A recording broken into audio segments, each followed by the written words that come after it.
প্রধানমন্ত্রী হওয়ার দৌড়ে তারেক রহমানের চেয়ে এগিয়ে ডাক্তার শফিকুর রহমান। তারেক রহমানের নানান রহস্য ফাঁস হয়ে যাচ্ছে।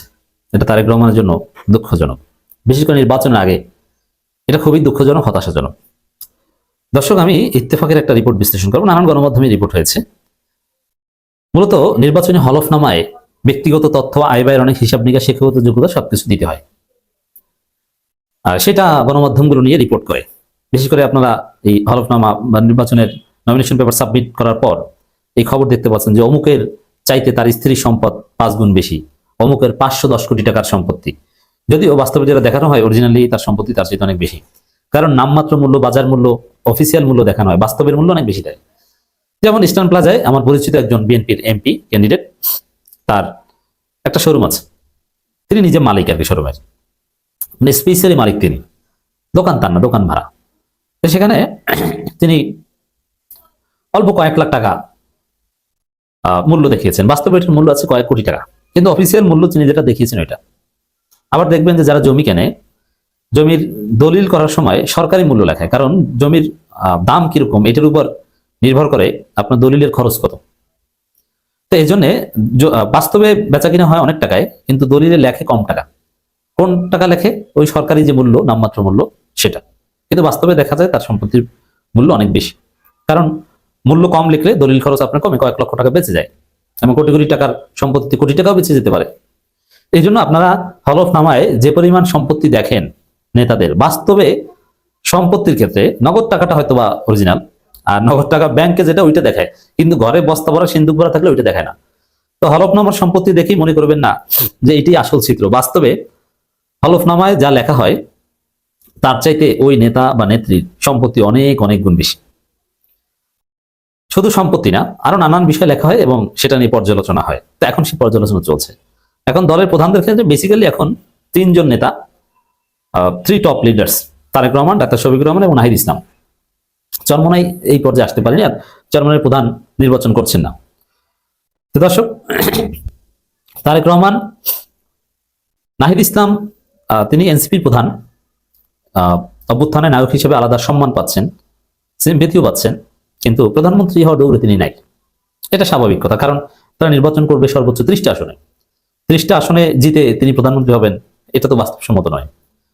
যারা 140, 30 বা এরকম সংখ্যক আসন পাবেন, বা 150 প্লাস, সেই দল থেকে প্রধানমন্ত্রী হবেন, এটা আমির জামাত রয়টার্সকে দেওয়া সাক্ষাৎকারে বলেছেন। এই জন্যে সব হিসাব নিকাশ শেষে এটা বলা যায় প্রধানমন্ত্রী হওয়ার দৌড়ে আছে 2 জন, আমির জামাত, বাংলাদেশ জামাত ইসলামের আমির ডাক্তার শফিকুর রহমান এন্ড তারেক রহমান।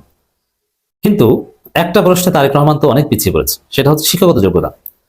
দেখেন, এটা সে 80 দশক 90 দশক নয়, এখানে মানুষ শিক্ষিত, তরুণ প্রজন্ম, জেনজি ভোটার 30 থেকে 35%, এবং তারা কে কতটুকু শিক্ষিত এগুলো দেখে।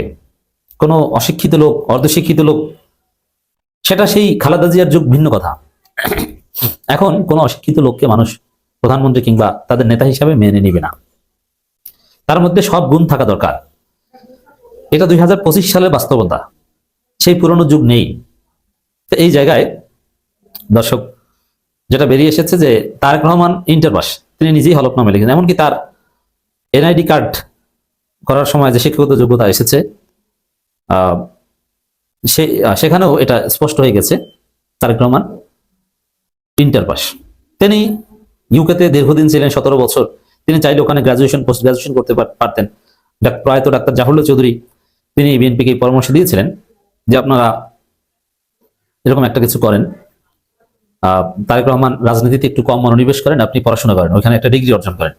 আজকে তারেক রহমান এই 17 বছর বসে যদি একটা ডিগ্রি অর্জন করতে, যদিও ইউকের কোনো বিশ্ববিদ্যালয় থেকে গ্রাজুয়েশন, পোস্ট গ্রাজুয়েশন এত সোজা না, এটা বাংলাদেশের দারুল ইসলাম বিশ্ববিদ্যালয় না, যে ওই সাকিব আল হাসান থেকে শুরু করে অনেক ক্রিকেটার আছে, দেখবেন যে অনার্স মাস্টার্স পাস করেছে, অথচ ওগুলো স্টুডেন্ট হিসেবে গর্ধব টাইপের, ভালো স্টুডেন্ট না। ভালো স্টুডেন্ট ছিল মাশরাফি, ভালো স্টুডেন্ট ছিল মুশফিকুর রহিম, আরো অনেকে আছে, কিন্তু সাকিব ছিল কোন রকম পাস করা, সাকিব, আশরাফুল কোন রকম পাস করা। তো ওরাও কিন্তু বিশ্ববিদ্যালয় থেকে অনার্স মাস্টার্স কমপ্লিট করেছে। কিভাবে করেছে? ওই যে দারুল ইসলাম বিশ্ববিদ্যালয় থেকে। তো লন্ডনে যদি দারুল ইসলাম টাইপের কোনো বিশ্ববিদ্যালয় থাকতো, তাহলে হয়তো বা তারেক রহমান আজকে ইন্টার পাসের তকমা বইতে হতো না। এবং তারেক রহমান ইন্টার পাস। দেখেন, একটা সময় বাংলাদেশে মেয়ে বিয়ে করার সময় যে মেয়ে কি পাস, ইন্টার পাস, ঠিক আছে ভালো তো, ইন্টার পাস এবং ইন্টার পাস মাইয়া, এটা নিয়ে কবিতাও আছে এবং এটা বিভিন্ন নাটক, সিনেমা বা ইন্টার পাস মেয়ের যে মন মানসিকতা, এগুলো নিয়ে অনেক দার্শনিকের লেখাও আছে। তো ইন্টার পাস মেয়ের একটা রেপুটেশন বা বিয়ের ক্ষেত্রে একটা গ্রহণযোগ্যতা একটা সময় ছিল বাংলাদেশের সমাজে, কিন্তু এখন ইন্টার পাস চলে না। এখন মেয়েকে অনার্স মাস্টার্স পাস হতে হবে, নাহলে স্মার্ট সোসাইটিতে চলে না। তার চাকরি করার দরকার নেই, কিন্তু তার অনার্স মাস্টার্স সার্টিফিকেট থাকতে হবে। এটা যুগের বাস্তবতা। সেই জায়গায় হাসিনা পালিয়েছে, খালেদা জিয়া নেই, তো নতুন বাংলাদেশে ইন্টার পাস কেউ প্রধানমন্ত্রী হবেন, এটা বাংলাদেশের জনগণ, তরুণ প্রজন্ম, শিক্ষিত প্রজন্ম ভালোভাবে নিবে বলে মনে হয় না। এখন হলফনামায় উঠে এসেছে Tarique Rahman inter pass, Nahid honours masters Dhaka বিশ্ববিদ্যালয়, ডাক্তার শফিকুর রহমান MBBS, একদম সর্বোচ্চ স্মার্টেস্ট ডিগ্রি, আর তারেক রহমান ইন্টার পাস। এই তারেক রহমান ইন্টার পাস কেন, এটা নিয়ে অনেক ঘটনা আছে। আমার তারেক রহমান কেন ইন্টার পাস, এটা তারেক রহমানকে যারা পড়িয়েছেন, এরকম একজন শিক্ষক, সরাসরি আমারও শিক্ষক ছিল, তার কাছ থেকে আমি সরাসরি শুনেছি। তিনি বলেছেন যে তিনি বেয়াদবি করেছেন, ক্লাস থেকে বের করে দেওয়া হয়েছে, তারপর আর আসেন নাই। ঢাকা বিশ্ববিদ্যালয়ে 2টা ডিপার্টমেন্টে তিনি ভর্তি হয়েছিলেন। ঢাকা বিশ্ববিদ্যালয়ে একটা হচ্ছে LLB, কিন্তু ওখানেও কমপ্লিট করতে পারেনি। তারপরে আন্তর্জাতিক সম্পর্ক, আমি যে ডিপার্টমেন্টে পড়েছি সেই ডিপার্টমেন্টে, কিন্তু কোনো এক শিক্ষকের সাথে বেয়াদবির ফলে তাকে বের করে দেওয়া হয়েছে এবং তিনি আর কোনোদিন ডিপার্টমেন্টে আসেননি, আর পড়াশোনা হয়নি। যার ফলে তারেক রহমানের শিক্ষকতা যোগ্যতা হচ্ছে ইন্টার পাস। এখন যে স্টুডেন্ট শিক্ষকদের সাথে বেয়াদবির কারণে বা যে কোনো কারণেই হোক না কেন, প্রেসিডেন্টের ছেলে হয়েও, প্রধানমন্ত্রীর ছেলে হয়েও পড়াশোনা কমপ্লিট করতে পারেনি, পড়াশোনা হয় নাই, তিনি জাতিকে কি এমন উপহার দিবেন, এই প্রশ্ন সচেতন মহল করতেই পারে।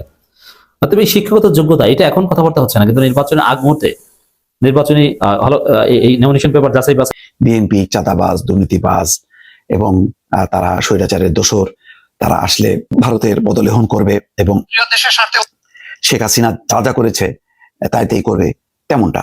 কিন্তু হঠাৎ করে দেখেন ভোলটা পাল্টে গেল। তার একটা বিষয় আমি একটু উল্লেখ করব, তার আগে একটু দেখেন। একসাথে কাজ করেছি, আগামীতেও দেশের স্বার্থে ইনশাল্লাহ আমরা একসাথে কাজ করব। তারেক রহমান সাহেব সহ বিএনপির নেতৃবৃন্দ একই আকাঙ্ক্ষা ব্যক্ত করেছেন, আমরাও একই আকাঙ্ক্ষা ব্যক্ত করেছি। এমনকি আমরা এটাও বলেছি 5টা বছরের জন্য জাতির স্থিতিশীলতার স্বার্থে একটা সুন্দর পরিবেশ ফিরিয়ে আনার স্বার্থে আমরা সবাই মিলেমিশে ভালো কোনো চিন্তা করতে পারি কিনা, সেটাও আমাদের চিন্তা করা দরকার। এবং আমরা এটাও বলেছি।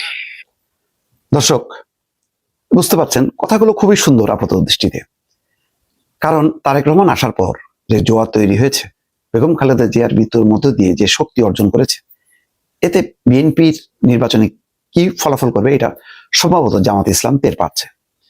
তো জামাত ইসলাম তো কৌশলী দল, তারা নানা কৌশলে টিকে থাকার চেষ্টা করেছে। বিগত সময়ে তারা প্রায় 10 বছর আন্ডারগ্রাউন্ডেই চলে গেছে। তারা প্রকাশ্যে ওই ধরনের যেভাবে বিএনপি মুখোমুখি কর্মসূচি দিত আওয়ামী লীগের, তারা সেভাবে দেয়নি। তার মানে সংঘাতটা এড়িয়ে গেছে। যেহেতু তাদের ক্ষয়ক্ষতি হয়েছে, তাদের নেতারা বিচারিক হত্যাকাণ্ডের শিকার হয়েছে, আজ যাতে না হয় সেই কারণে হয়তো তারা এই কৌশলের মধ্য দিয়ে তারা তাদের শক্তিটা বাড়িয়েছে। সেই শক্তির বহিঃপ্রকাশ আমরা বেশ কিছু ছাত্র সংসদ নির্বাচন, ডাকসুতে বিজয়ের মধ্যে দিয়ে দেখলাম। তাতে জামাত মনে করছে তারা হয়তো ক্ষমতায় যেতে পারবে, কিন্তু হঠাৎ করে পরিস্থিতি বদলে গেছে। বদলে যাওয়াতে জামাত হয়তো এখন ভাবছে যে ওই যে জাতীয় সরকারের একটা তারা ধোঁয়া তুলেছে, যে জাতীয় সরকার গঠন করবে, সেই সরকারে কারা থাকবে কি থাকবে এটা বিস্তারিত বলেনি। কিন্তু গতকালকে তারেক রহমানের সঙ্গে সাক্ষাতের পর তারা বলেছে যে আগামী 5 বছর দেশের স্থিতিশীলতার স্বার্থে একসঙ্গে কাজ করা যায় কিনা। তার মানে জামাত বিএনপিকে নিয়ে থাকতে চায়।